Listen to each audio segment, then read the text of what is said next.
What's up, y'all? Welcome back to the channel. Today's video, I'm just gonna try and shoot in a much simpler fashion than the last review on this channel, that messy Sam Hunt review, because that took too long and this album's a lot more straightforward. Today we're gonna be talking about Ashley McBryde's sophomore major label album, Never Will. And it's a good one. Trust me when I say you're doing fine. Now, Ashley McBryde is currently a very, very buzzy artist, and she really hasn't had a huge hit song yet. Her current single, One Night Standards, is becoming a hit, and last year, Little Dive Bar in Dahlonega kind of became a hit, but she just has so much buzz around her because she's such a respected artist. Not only has Garth Brooks sang her song, Girl Going Nowhere, live in concert, Eric Church actually invited Ashley McBryde up on stage to sing Bible and a 44. She's unquestionably my favorite artist out right now. And there was a viral video of Ashley McBryde singing her song Girl Going Nowhere at the Grand Ole Opry. We always said you'd make it big. That really showed people the passion and respect she has for country music and how much she wants this. And she's not your traditional star. She's not sitting here at 21 years old making flirty little songs. You get the sense that Ashley McBryde has lived a little. She's in her 30s, she's a little rough around the edges, she kind of talks like one of the boys, and she'll sip some beer, she'll sip some whiskey, she'll sass you in one song, and then she'll be sort of very womanly and romantic in the next. It's a great, interesting, passionate, funny, full mix of tones when you listen to Ashley McBryde. If you want to get to know her better, I actually just did an interview with her last week. I feel like that's important to say because that obviously affects, you have some degree of bias, positive and negative, when you actually meet people that you are reviewing. I reviewed Ashley McBryde's last record about 2 years ago on the channel, and since then, she has become one of the better-known major label artists. She is the current Best New Artist of the Year at the CMA Awards, and so there's a lot of expectation heading into Never Will. And the good news is, she lived up to some very high expectations for this record. It's absolutely one of the best mainstream albums released so far this year. Now, this was produced with Jay Joyce, who you probably know from working with Eric Church and the Brothers Osborne, even Brandy Clark on her newest record, and it has this rock and country fusion that is something you'd find from a lot of those artists. Martha Davis. Occasionally, I think the record rocks even a little too hard. If Ashley McBryde's voice wasn't amazing, it could get buried under all the production. But fortunately, she's got this strong, confident, almost Joe D. Messina-esque voice. I'm alright. It's so fun to listen to. There's so much personality. She really knows how to deliver her lyrics, and it can hold its own against some of the heavy production choices that Jay Joyce uses on this record. If I have a criticism here, it's that I think the album needs a few more moments where we just pull back a little bit. Certain songs on here go hard, like Voodoo Doll. That's a loud freaking song. And then Never Will, the title track, that's a loud song as well. I almost wish we could kind of come back a little and have a chiller moment.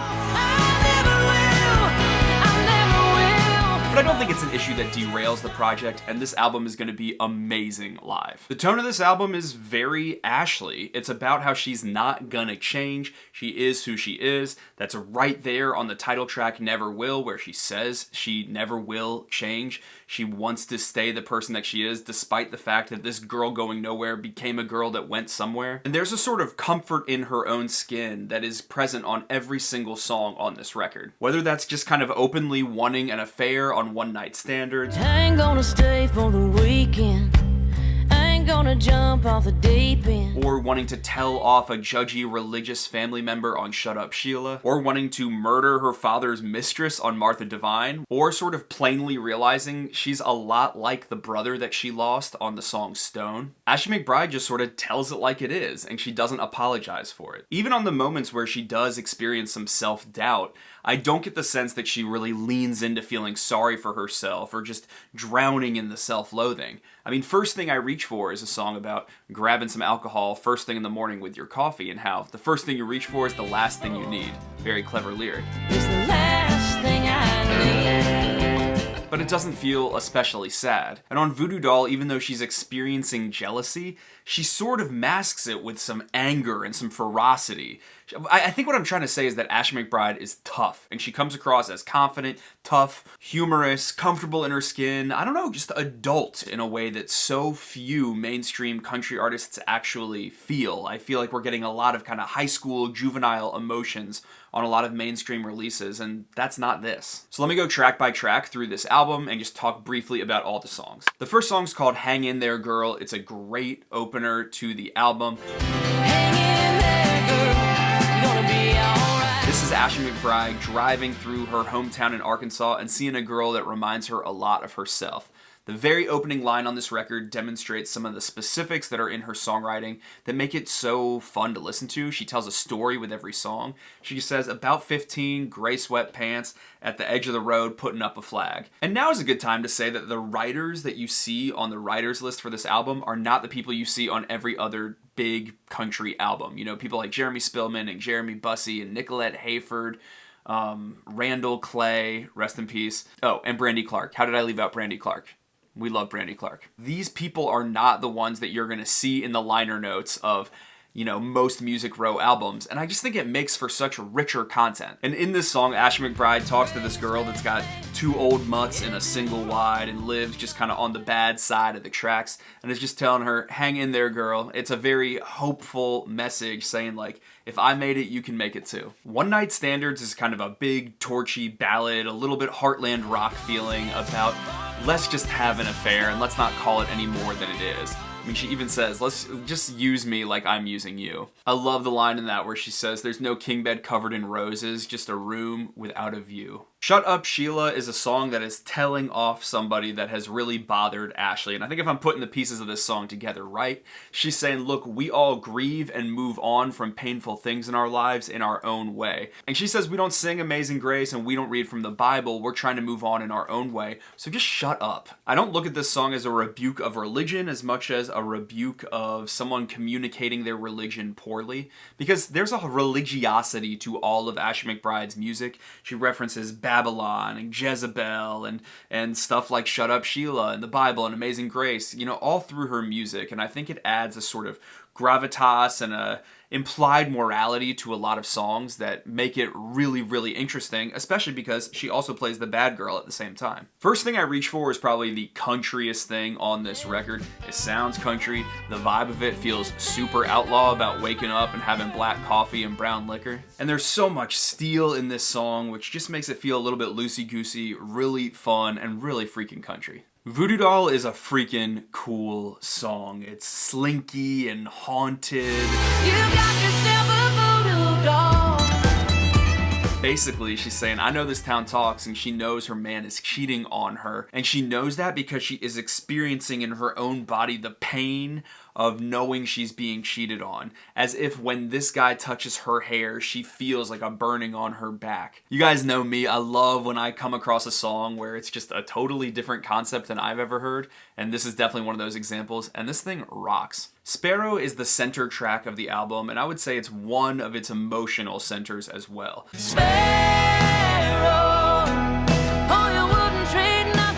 This is a song about the realities of being out on the road, living as a musician, and she's comparing her life to the life of a sparrow.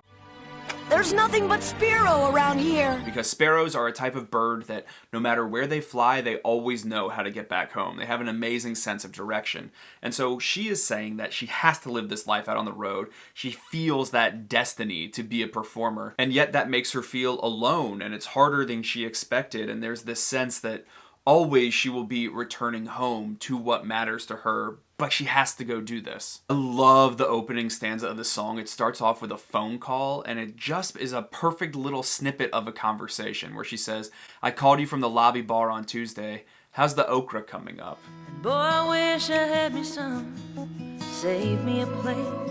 I love that kind of stuff in songwriting. Just one little line of dialogue tells so much more story and so much about the relationship. Now you know that there's a farm involved and that there's a brother involved, and it just tells so much. Martha Divine is my favorite track on the record. I don't even know where I've talked about it on the channel, but I've talked about it on the channel before. This is a delicious murder ballad, but it's not one of a jealous woman killing her man or killing the other woman. Instead, this is about a daughter realizing that her father is cheating on the mother in that situation. And so she's gonna grab her shovel and take care of business and get this woman out of the picture. The chorus is just vicious in this. She says, "Jezebel, you're bound for hell. But evidently the devil's busy, so I moved you up in line, Martha Divine." This is another one of those songs where I've never heard a song like it. I've never heard a daughter wanting to avenge her mother and father by getting rid of the other woman.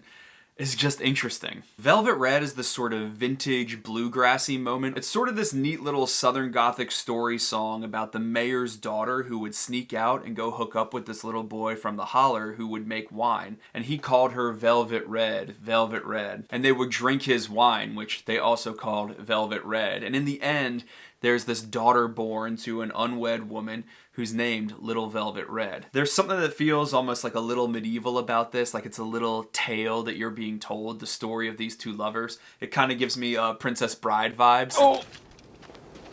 As you wish. Oh, my sweet Wesley. Stone is a song about grieving the loss of someone and realizing, you know, even though I'm angry, I was really alike to that person, and maybe that's why I'm so angry. We were cut from the same stone. In this case, the song is about Ashley McBryde's brother, and I think the song is something that will be really relatable to anyone that has lost someone really close to them. There's that feeling of injustice. You know, you even think of Miranda Lambert's song Over You. There's that interesting line where she says, "You went away, how dare you? I miss you." There's a little touch of that in Stone. I think this song perhaps commits a little too much to the stone imagery. Every single thing in the song is like somehow connected to rocks or to stone. You know, she says stuff like, "You sat as still as one at the dinner table," or "Getting you to open up was like drawing blood from one." I don't know, sometimes it's a little hard to follow what's actually happening in the song, but once you kind of figure it out and decode it the first time, it makes it for, I'd say, a much more sort of emotional listen. Never Will. This is the title track of the album. I talked about it earlier. This is the song where she's basically saying, money and fame could get to my head, but I'm not gonna let that happen. And she doesn't seem especially threatened by the prospect of it happening. She's like, no, I'm gonna own this moment. She says, they started a fire they can't control. This is the main moment on the record where I wish there was less production. I wish we had kind of that solitary girl going nowhere moment, something a lot more just sensitive, because the words here are really strong, resolute lyrics, but they're kind of in like a little too much bombast that I think makes it a little harder to connect to the song, and I kind of just want to pull back. But again, I get the sense that Ashley McBryde kind of built this album, much like Eric Church would, for live performances, and so she's not really afraid to go for the bombast because it's gonna be a rocking show. The final track is a calmer moment, but it's also really freaking weird. It's the song called Styrofoam.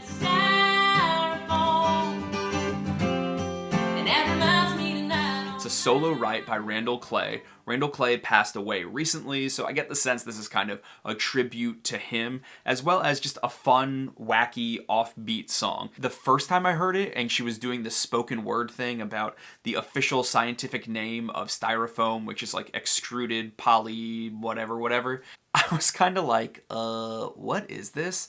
But that stupid little chorus, styrofoam, I get why they recorded it. It's silly, it's dumb, it's kind of a Red Solo Cup moment. I think it's weird and funny. It's another one of those songs that second time of the way through the record, when you kind of knew what to expect, you're like, okay, this isn't that weird. But actually, in our interview, she said that that's on the record because they just wanted something fun and upbeat for shows. So on the whole, I think this is a pretty badass album. I think it rocks really hard and sometimes a little too hard. Thank goodness Ashley McBryde can keep up and deliver stuff with humor and passion and power. So overall, I would give this album like an 8.3, which puts it right there with the Brandy Clark's record, with the Panhandlers album, and a few albums I'll talk about soon on the channel here. It's just a really, really solid record, and it's certainly one of the best things we're going to hear come out of the mainstream this year, so bravo, Ashley. I asked you guys on Instagram your thoughts on this record, and here's some of what you had to say.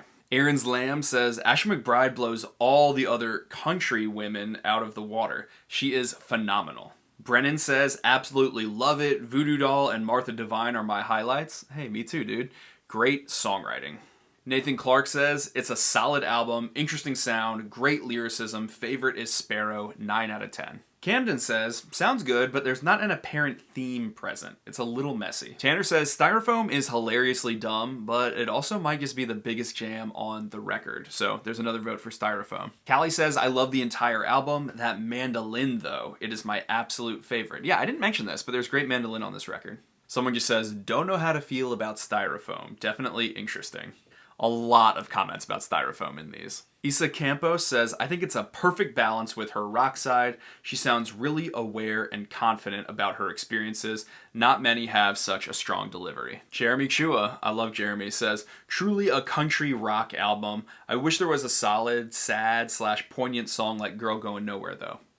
Well, aren't we on the same page? Alright guys, that's it for this video. Let me know your thoughts on Never Will. I really enjoyed this album. I'd love to hear what you think of it down below. And we'll be back with a bunch more videos soon.